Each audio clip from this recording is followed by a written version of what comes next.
My name is Dr. Candy Ring, and I lead the Operation K-12 effort at Cyber Florida.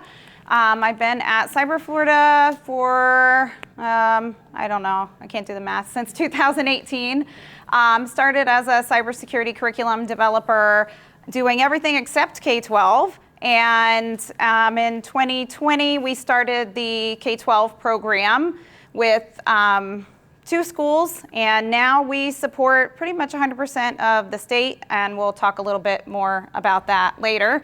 I taught in a K-12 classroom for a little over 10 years, taught English before getting into cybersecurity, and now I get to do what I call the fun part of education and pass really cool lesson plans off to teachers and do PDs and all of the fun part of education, and I get to work with cool people like Jeremy. Oh, thanks. I'm Jeremy Monette. I work with Cyber Florida, Operation K-12 out of the University of South Florida, formerly with Hillsborough County Public Schools up until a few months ago, supervising the career tech ed side of the house. So Hillsborough County Public Schools is a massive school district, 300,000 students, 250,000 students, 7th largest in the country. And we had the privilege of getting a grant through Cyber Florida where we grew our cybersecurity program. So we went from no schools other than our magnet schools that had cybersecurity programs to 8 high schools, public high schools that had cybersecurity courses that were putting students in meaningful pathways towards rigorous and relevant learning that was driving them to this workforce that's so needed in cybersecurity education. Now I have the privilege of working for Dr. Ring and Dr. Welsh, who couldn't be here today, he's not feeling well, and expanding that work around the state. So our job, our goal, our dream is to support teachers, districts, learners, everybody we can around the state to help them build those cybersecurity classes and get them young. We want to build that cybersecurity workforce of tomorrow. I want to start today. So Dr. Ring, you want to start us off? So a little bit about our K-12 program. Like I said, implemented in May 2020 under the direction of former Vice Admiral Mike McConnell, who was the former director of the NSA and NIA under Presidents Bush and Obama. When he came in, he'd done his entire career in cybersecurity. This was his retirement job, and he said that all of these 750,000 jobs, I'm sure that you have heard, that we have nationwide in cybersecurity, they're not getting filled fast enough because we're not starting young enough. And he said, I want to do more in K-12 education, and I want you to lead this Op K-12 effort. And at first, I was a little hesitant, and I actually said no. And I think most of the reason really was just because I was comfortable where I was, and I was afraid, honestly. And my boss came to me and told me this, we're going to move you and we're going to do the K-12 stuff. And so I was like, I don't think I want to do that. And then Vice Admiral called me, okay? The former director of the NSA calls me. And so when the former director of the NSA calls you and asks you to do something, it's hard to say no. And so he says, I need you to understand how important this is.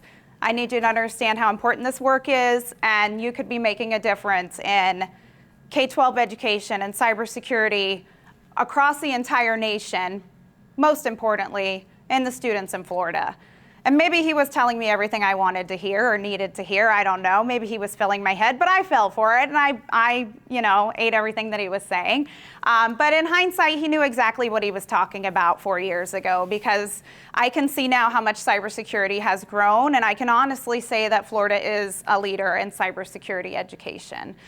We started with 2 schools, and we had our cyber launch event March 1st. We had over 900 students from across the state of Florida from 44 districts, which is incredible. The largest statewide CTF that we are aware of in any state from across the nation, which is absolutely incredible. We support 100% of the state. We are engaged with most of districts have maybe not cybersecurity programs, but complementary courses. We'll talk a little bit more about those, or are trying to build programs. So our mission is to support K-12 cybersecurity education throughout the state of Florida by encouraging collaboration among stakeholders, and we do that by providing youth engagement activities, educator professional development. So we do professional development activities over the summer. We do monthly webinars, curriculum development, and then school district support. So statewide engagement, you can kind of see we have different tier levels of support. Our tier 1 is communication, email, phone calls. Basically, we have talked to that district. We've explained to them that we are there to be a resource for you. We don't sell anything. We're not, we don't charge for anything that we do. We're government grant funded. We're just there to be a resource. Tier 2 support is that district has, that's the green one, supported, we support them. They've attended trainings, utilize some sort of our K-12 resources. So that could be anything from curriculum we provide, our CyberHub virtual environment, some type of resource. And then the blue, those are our most heavily engaged districts. And those are the ones that have attended PD sessions, capture the flag events, workshops, conferences, webinars. Those are the ones that are really plugged in. And some of you might be questioning maybe the yellow districts, why aren't they as plugged in? Sometimes it has to do with resources. Sometimes it has to do with just an interest. Sometimes those districts are not focused on cybersecurity. Why is that?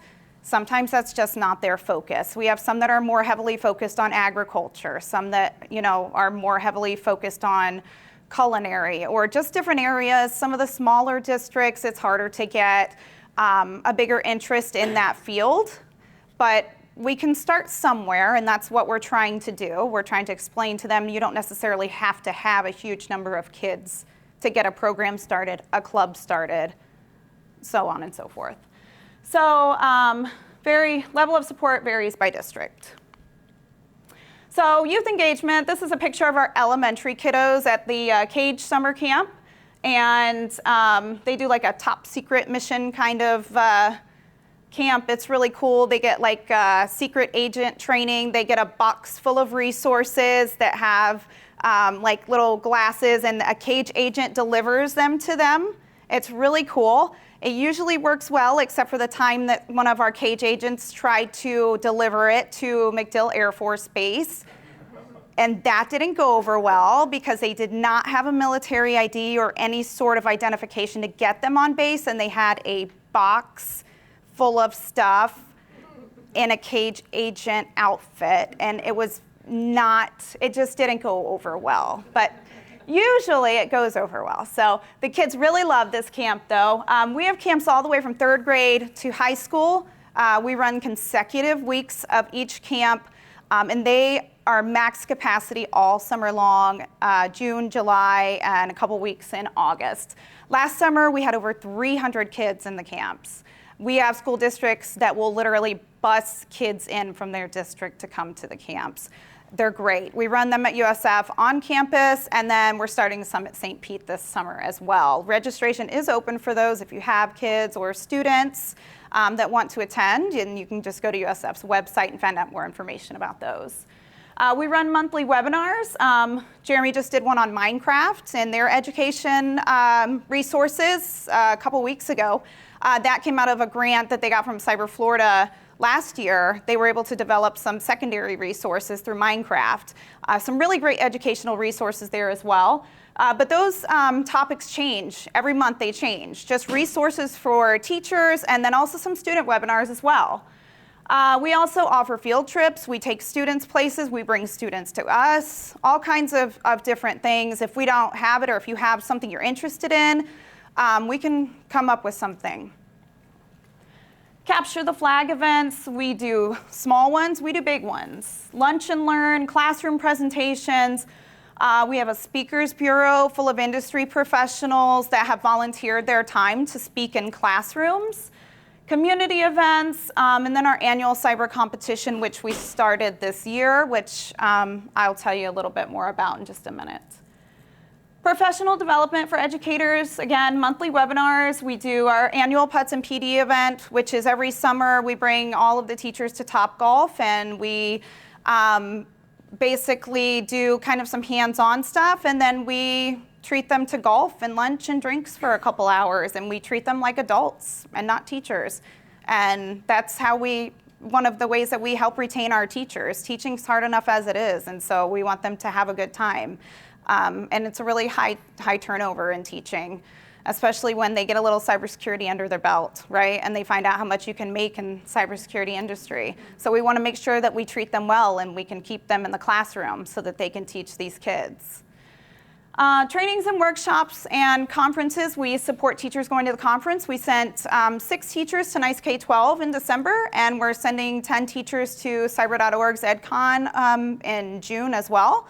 So anything we can do to help them and their journey to learning more about cyber. Most teachers in cybersecurity are transitioning from other subject areas, so they're learning with their kids. And the last thing we want them to do is be overwhelmed and feel like it's too much to take on, so we want to provide resources for them to learn as well. And curriculum development. This is Pixel. He's our robot mascot. If you haven't met him or if you didn't get one of those little plushes when you checked in, that's who he is. We provide course materials, scope and sequence frameworks, and that kind of guides the teachers through the course, and tells them maybe recommended certifications, alignments to state standards, suggested things that they should be teaching.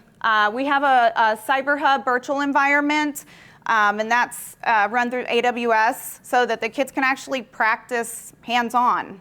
And it's kind of hard to go into industry and go into a job if you've never actually done things, right? Like, you can learn about them all day, but if you don't actually practice them, it's kind of hard to go into a job and actually do those things. So we do offer that, and it's expensive, right? Like, it's hard for districts to pay for those things. So we pay for that, and we offer it to our teachers for free. We offer workshops, escape rooms, presentations, lots of just really good resources for our teachers. So cyber launch competition, primarily was 9 through 12 high school students. We did have a couple middle school and a couple technical college students that came to participate. This was our first one ever, was at the Caribe Royale in Orlando, Florida. We literally gave students, schools, no excuse for not being there. If they said we don't have the funding to pay for a bus, or it's too far away, we can't drive 6 hours and have to drive back or whatever, so we paid for the buses, we paid for the hotels, we paid for the meals, breakfast, lunch, dinner, you name it, we covered it. They had no excuse. Over 900 kids, and it was absolutely phenomenal. It was better than we ever could have expected. 44 districts, over 900 kids. You want to roll the footage? Let's save it to the end, see if we can, does that work for you? Sure, yeah. We can do it now. I don't know if the volume will work. Let's see if we While he's bringing that up, is that associated with the Cyber Patriots? We do support them, and they support us, but we're not partners or anything like that. But we definitely, and the Cyber Patriot 100% helps them prepare for cyber launch. Absolutely. Yeah, so we run, what we use, this was obviously our first one, but we use the EC Council CyberQ platform for this, and the students did get the prep materials beforehand to use to kind of prepare them for the competition as well. And we had a beginner and an advanced track, so they could choose which level they wanted to participate in. And it was really cool as far as how the students did. They were really spread out throughout the state. We had the winning team for the advanced was in Miami. Then we had some in Osceola, Manatee, just really spread out throughout the state. So that was really cool to see too. They weren't just all in one place. It was literally all over the state.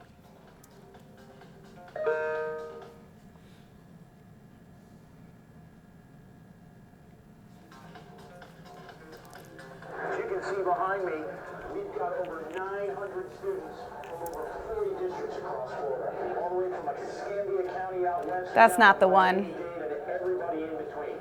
This is our first year, and it's just really exciting to see that conversation from 7 years ago finally be realized in such a great way. Capture the flag competitions are really designed to provide a sense of skills benchmarking. So an actual capture the flag competition is a cyber range that is designed for a number of activities and challenges. Some might be questions or puzzles that students have to work through together, or in some cases individually, to ultimately answer questions, or in what case would be capturing the flag. So super cool event. You want to see if we can find the other one, and we'll run it at the end? Yeah. Or you want to finish this one up? I mean, hundreds of kids in one spot, all working the same goal, everything you want to see, really everything that should be happening in this space. Thank you. So I shifted over from a school district to cybersecurity specifically. How many of you, if I were to ask you right now to share a story in cybersecurity, a personal anecdote, how many of you have been touched by a cybersecurity event, or aware of one that's happened recently?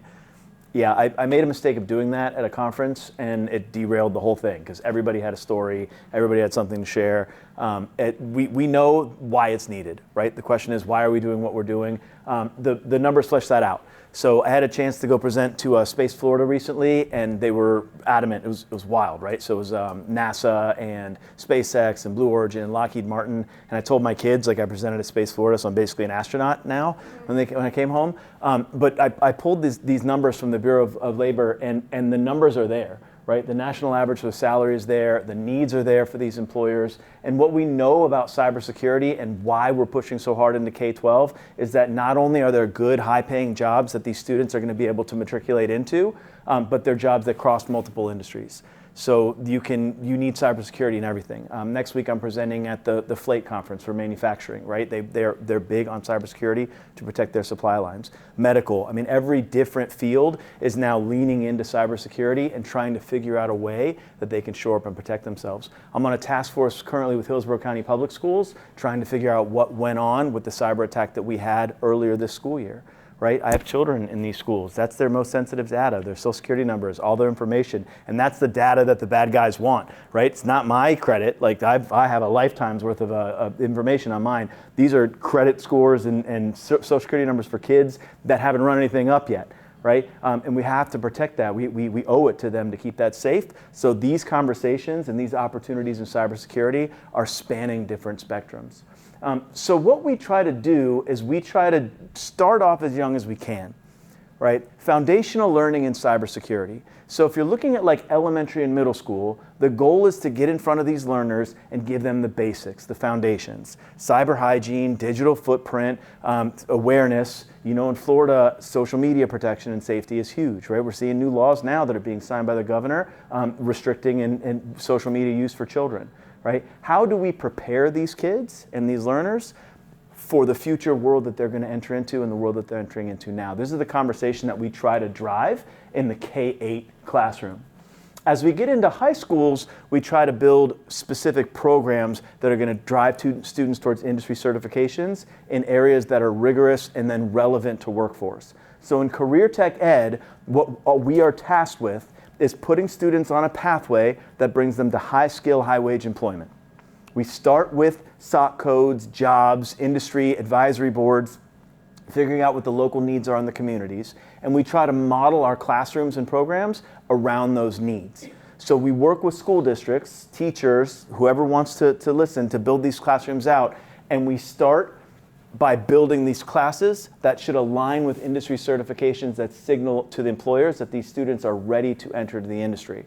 So a few of these companies are here on our vendor hall now. I don't know if you've seen any of these before, but like Cisco certifications, CompTIA Security Plus is a large one. EC Council is another big one that we work with. And then this ITS cybersecurity is one of our foundational certifications that we drive with our learners. And if you're familiar at all with the way Florida schools function, the CAPE funding model is how we get money for our programs. So Walter, I hope I'm putting you on the spot, but this is one of our best teachers in Hillsborough County. He's awesome. He wrote our engineering curriculum for the district. Like, he's A+, right?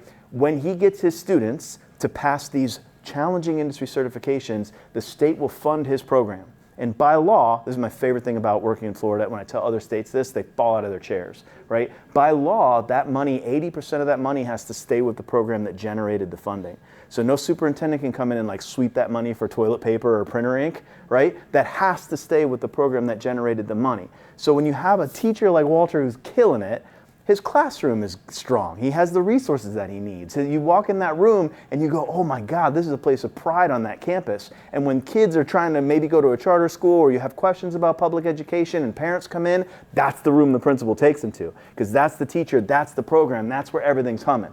And not only that, but he used those funds to be here today, right? So he can use them for professional development to build out his program. That's the CAPE model, and that's why we try to engage districts in these conversations, is not only are you building your pathway for your learners, not only will we do all those awesome things that Dr. Ring said, we're going to help you with your curriculum. We're going to provide you your scope and sequences. We're going to engage your learners. We're going to do professional development. We're also going to walk with you on how to build your course progression so it aligns to industry certifications, so we know that what you're teaching is relevant, and you'll create that sustained funding model for your classrooms. Make sense?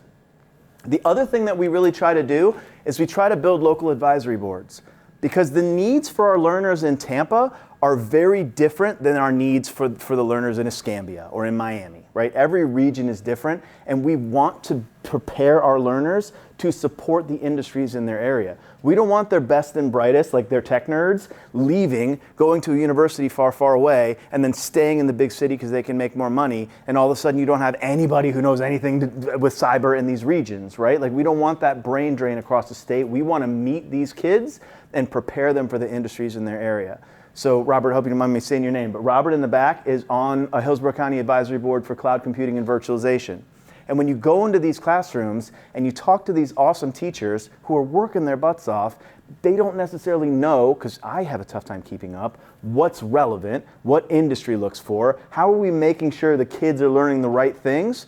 Well, because we have volunteers like Robert who come in and we ask them, what should the kids be learning in virtualization? What should they be learning in cloud computing? What's new? How do you like this certification? What do you think about this standard? If we don't have those advisory boards, you know, sometimes you go into a classroom in high school and they're teaching stuff that is not going to get you anywhere.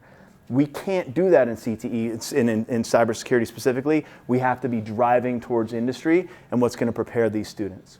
So in high school, if you have a high school learner, I know we had a couple of high school people, a couple teachers, this is the pathway that we try to help districts build. This we did not have in Hillsborough County 3 years ago. All right, we had 2 magnet schools, Middleton and Tampa Bay Tech, for those of you that are locals, where kids fill out an application. Their parents sometimes have to find transportation. It doesn't reflect local populations, right? You'll see like 80% Asian, 15% white, minority male, and you go, that's not what Tampa looks like. And you go, how do I expand this into my public schools, like into the schools where whatever zip code you're born into, you got a chance. You get exposed to this industry. You can actually move into cybersecurity and help contribute to the problems that we're finding. This is the pathway that we recommend. You start off with a foundational course, DIT. Sometimes we'll get our kids out of coding classes, though I will tell you, I was just on a local needs assessment, and coding jobs are not what they used to be. Like, what we're seeing with the SOC codes is already, and this is a little bit of a tangent, but already the amount of jobs that are in that space are starting to roll back. So as CTE and as people that are supporting that industry, you go, oh, it used to be everybody can code. Put them in coding, get them in coding. It needs to be a second language. And now you're starting to see a shift away from coding and into things that are a little bit more nuanced, specifically like cybersecurity and AI. So we find these kids in these classes, foundational, then we move them into a cybersecurity course. The one we recommend is Cybersecurity Essentials. They get the foundations. They drive towards an industry certification. This is like Sec Plus Lite. For any of you that have taken Sec Plus is hard as hell. I took that test and had imposter syndrome and had to go back and study and retake it, right? As a generalist, I was like, oh, and I gotta focus on this. This builds confidence, right? They can put it on a resume. We know that they're learning something that's aligned to industry. Then they move into CompTIA Security Plus. This we love to see, right? We don't get anywhere near enough of these around the state. I believe AFCEA did like a $250 bounty for every kid that you got to pass this test. You got a $250 bonus as a teacher, and they didn't even pay the money out because it's a tricky test, but we're getting better. The data that Candy showed you earlier, we're building this up. You're going to see some numbers in a minute that we're driving students, and we're helping build teacher capacity, and we're getting kids here more and more. And then lastly, we're moving them into a fundamentals course. We're going into networking, and we're building capstone projects. The tricky part that we're finding, we had a great conversation about this earlier, is internship opportunities for kids, things to give them real world work experience.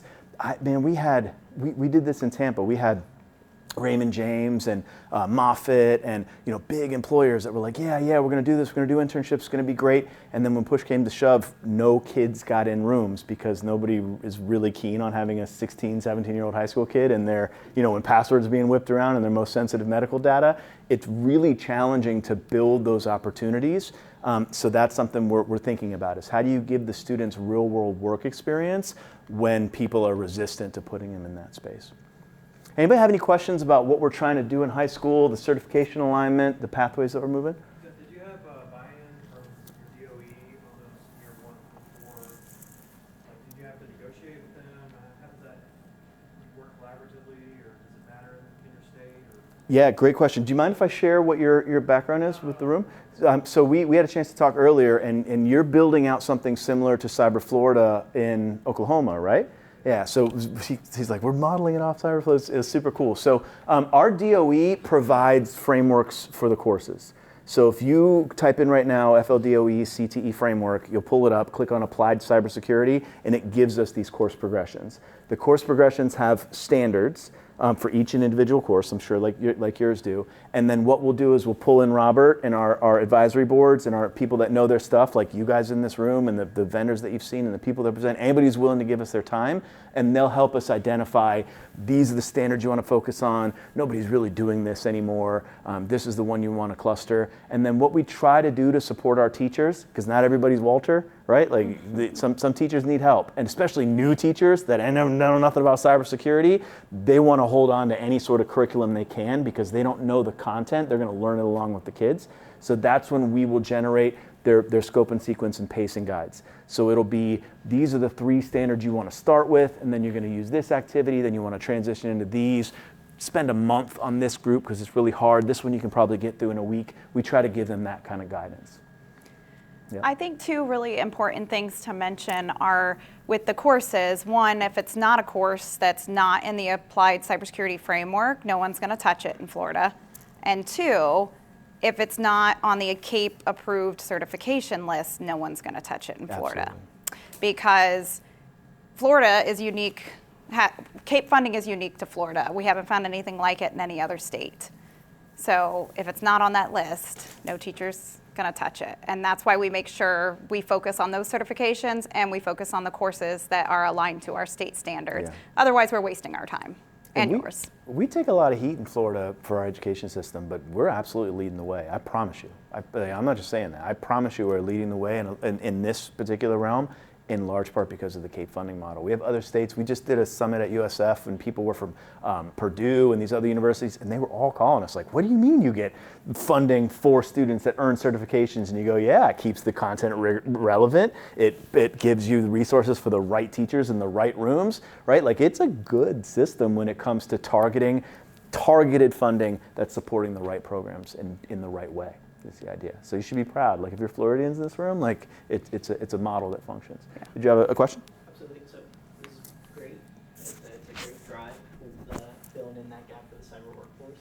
I was curious about Network Plus being in year 4 and not swapping year 3 and year 4, because CompTIA does suggest having a little bit of Net Plus in order to take Sec Plus.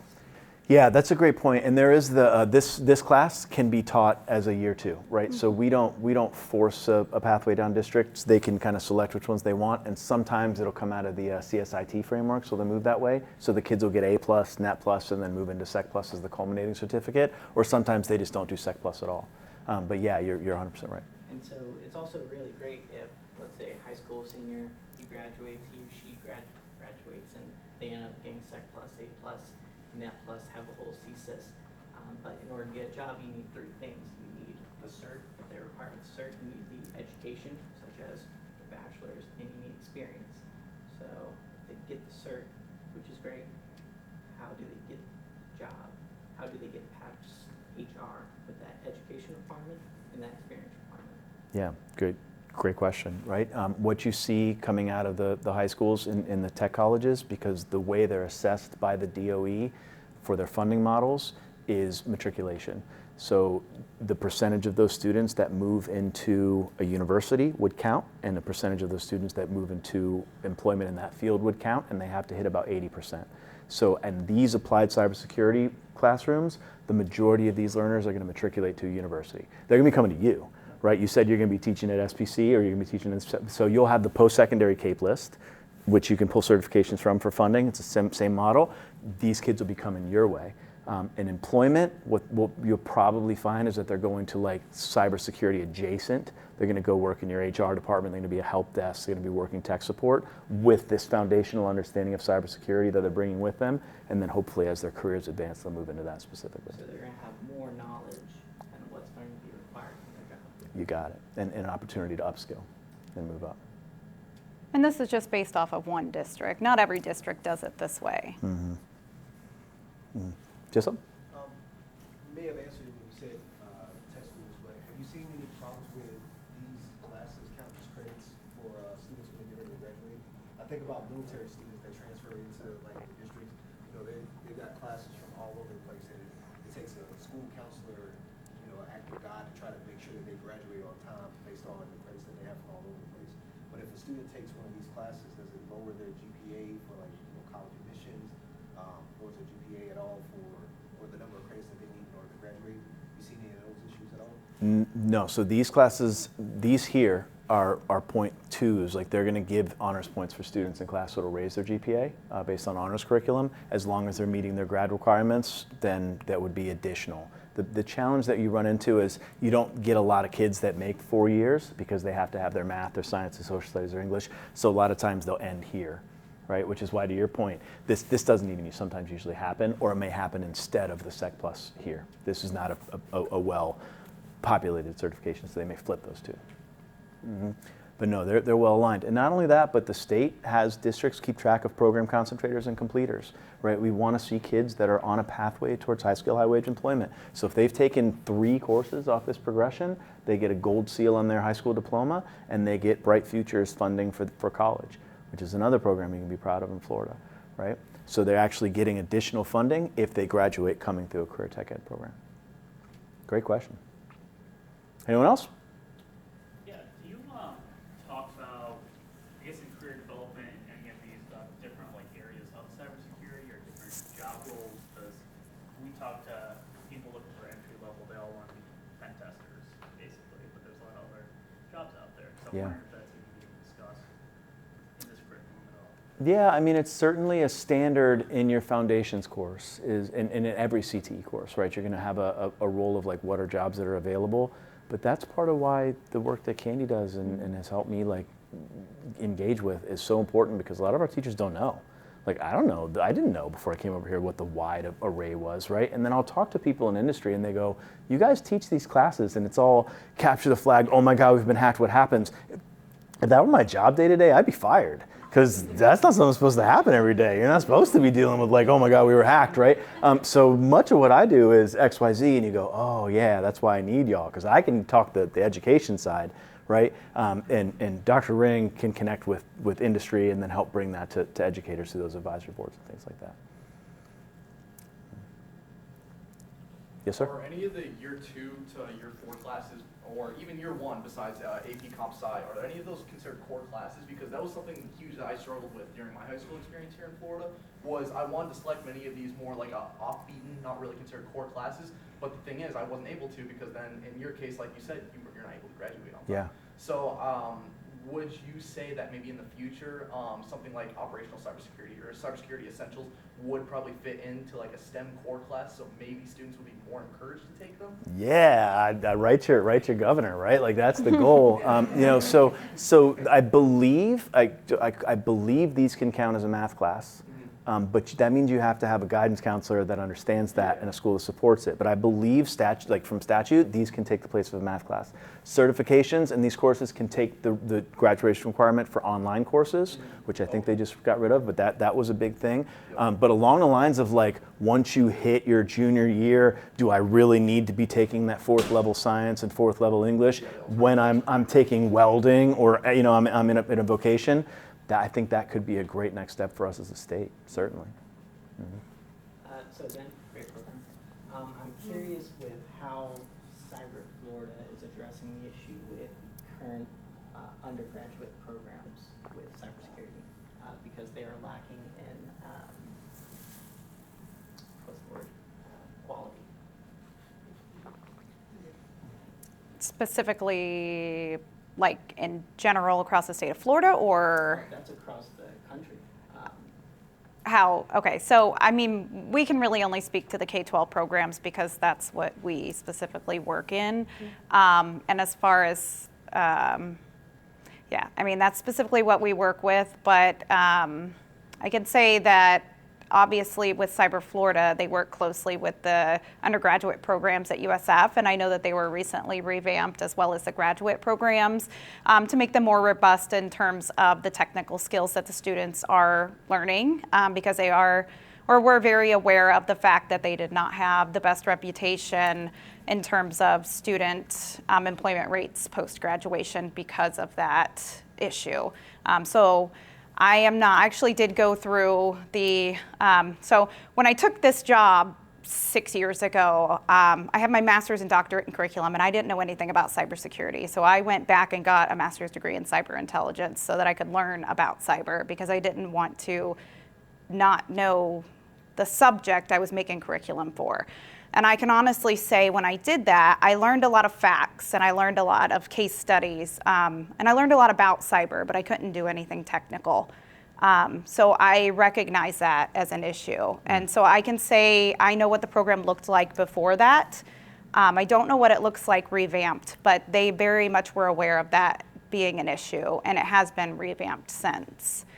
So I don't know what the curriculum looks like now, but they do know it was an issue, and they have revamped the program. Statewide, I'm not really sure, and I don't know how much Cyber Florida's involvement is in that. Like I said, we can really only speak to the K-12 piece, but I mean, we can definitely, if you, really have questions about that, we can put you in touch with somebody that could better answer that question. Okay, for sure, because like we're preparing these high school graduates to be gung-ho, go into an undergraduate program, but if that undergraduate program is pretty trash, they're gonna say, wow, high school was great, but then I go get this degree, I'm just here to get a piece of paper so I can get into the workforce as soon as possible. Right. So we're kind of setting them up to, not to fail necessarily, but to get a full education on the undergraduate side.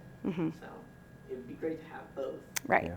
So we need we're Operation K-12, we need Operation 13, 15. Yeah, I mean, I know recently, the USF does great work out of their SOC, like the student organization that runs their SOC and is connected with the IT team really gives them hands-on experience. And I know those kids are employable because they talk about it in our stand-up meetings. And that's like extra program. I believe that's correct. That's laid on. And then I know that the University of South Florida just recently announced the creation of a whole new college, right? So what I've found is that cybersecurity doesn't necessarily always have a home. Like sometimes it's in the College of Business, and then it's in engineering, and then it's in, somebody's in IT, or they'll have one random class in IT. And we had this kind of same question when we look at like early college credit. What classes would SPC give credit for? And they'll cover 6 classes right there, 8 plus, 10 plus, 6 plus.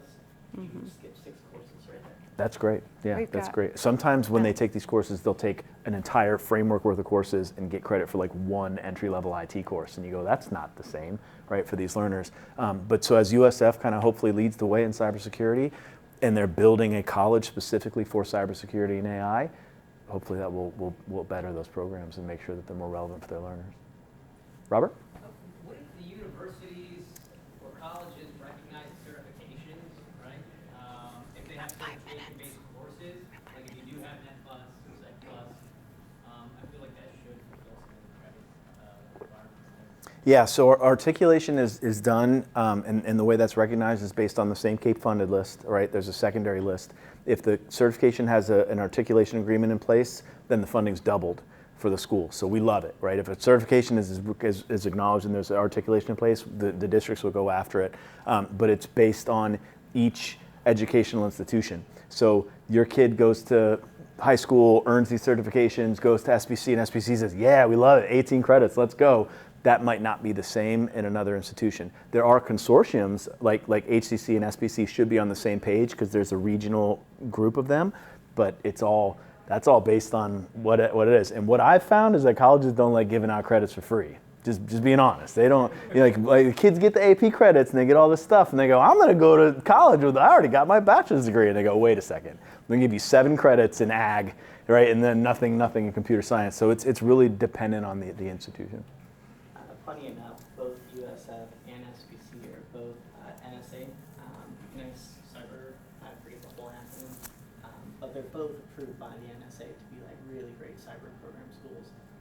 but because there is no actual standardization among all these colleges, their courses can be widely different. Exactly. All right, so we're up against it. Let's wrap this up. So a little bit of a success story, and really, I'm new to the team, so this is in large part to the great work that Dr. Ring has been doing. You've seen growth across the state in cybersecurity. This is actually students that are in an applied cybersecurity class. This is where I hope Oklahoma is in a few years, right? And you're celebrating. Huge growth. Number of students every year, number of schools every year, number of districts every year. So the growth curve we want to see continuing, because this is not going to put a dent in the 50,000 jobs that are needed locally and the 700,000 jobs that the general talks about all the time, right? We're not there yet, but the goal is when we have our college professors that are saying we want demand. We want those kids to be coming to him already with skill sets. We want him to be going, what the hell's happening in these school districts? These kids are coming in, they already have XYZ, we need to up our game. That's the goal. We want to see this pathway continue.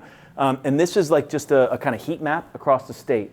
So another goal is that this dark green that actually offers cybersecurity classes and not just foundational learning, so not just Word, PowerPoint, Excel. We want to be driving kids to high skill, high wage employment. We want this whole map to be dark green, right? We want every kid in every region to have access to a rigorous and relevant cybersecurity class, and that's why Dr. Ring and I are so passionate about our work and so proud of what we can do, right? So much in education, like we're my educators.